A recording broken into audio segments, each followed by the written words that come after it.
All is well, উপভোগ করছি প্রতিটি মুহূর্তের আনন্দ। বৃহস্পতিবার দিনের প্রথম ভাগে ফেসবুকে নিজের ছবি আপলোড করে লিখেছিলেন রিশাদ হোসেন। এর 2 ঘণ্টা পর নাহিদ রানার সাথে ছবি আপলোড করে ক্যাপশনে লিখেছিলেন ভ্রাতৃত্ব। পাকিস্তানের উপর ভারতের হামলা, পাল্টা হামলার পর যে উদ্বেগজনক পরিস্থিতি তৈরি হয়েছে তা রিশাদ নাহিদদের উপর তেমন নেতিবাচক প্রভাব ফেলতে পারেনি, বরং তাদের চিন্তা জুড়ে আছে ক্রিকেট এবং নিজ নিজ দলের হয়ে ভালো খেলা। ফেসবুক পোস্ট দেখে এমন মনে হতেই পারত যে কারো।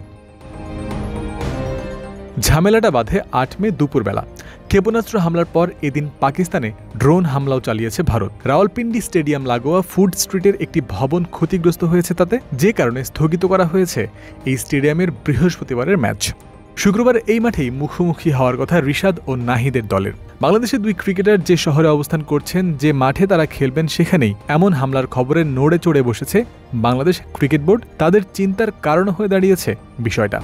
অন্যদিকে পিএসএলে অংশ নিতে পাকিস্তানে বিদেশি খেলোয়াড় ও কোচিং স্টাফ মিলিয়ে অবস্থান করছেন বিভিন্ন দেশে প্রায় 45 জন সদস্য।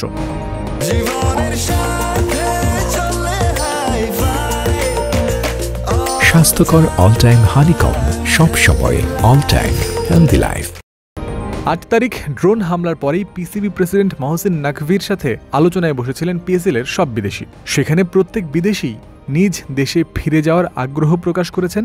বিকল্প হিসেবে দুবাইতে পিএসএলের বাকি অংশ আয়োজন করার প্রস্তাব দিয়েছিলেন। টুর্নামেন্টে খেলা এক বিদেশি ক্রিকেটার ক্রিক ফ্রেন্সিকে জানিয়েছিলেন এমন তথ্য। বাংলাদেশের 2 ক্রিকেটার রিশাদ ও রানাকে দ্রুতই দেশে ফিরিয়ে আনতে চাইছে বিসিবি, তবে সহসাই তা হবে কিনা সেটা নিয়েই শঙ্কা দেখা দিয়েছে।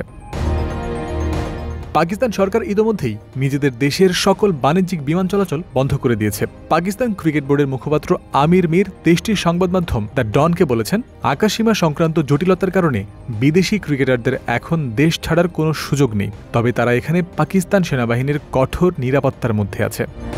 পাকিস্তান ছেড়ে যাওয়া সবচেয়ে আদর্শ মাধ্যম বিমান চলাচলের যখন এই হালচাল, তখন বিষয়টি বাংলাদেশ ক্রিকেট সংশ্লিষ্ট সকলের জন্য কনসার্নের কারণ হয়ে দাঁড়িয়েছে। বৃহস্পতিবার এক সংবাদ বিজ্ঞপ্তিতে বিসিবি জানিয়েছে, বিসিবি এবং পাকিস্তানে অবস্থিত বাংলাদেশ হাই কমিশনের সঙ্গে ঘনিষ্ঠভাবে কাজ করছে তারা, যাতে পাকিস্তানে অবস্থান করার সময় রিশাদ ও রানা নিজেদের সুরক্ষিত অনুভব করেন তা নিশ্চিত করা যায়। তাদের পাকিস্তান ত্যাগের সময় যেন সব ব্যবস্থা সময় মতো এবং নিরাপদভাবে সম্পন্ন হয় তা নিশ্চিত করতে বিসিবি সংশ্লিষ্ট কর্তৃপক্ষের সঙ্গে সমন্বয় করছে। এই প্রতিবেদন লেখার সময় পর্যন্ত শোনা গেছে আরও একটা সম্ভাবনার কথা।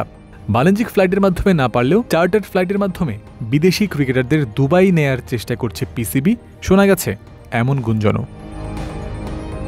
জয়ন্ত বিন্দু, ক্রিক ফ্রেন্সি।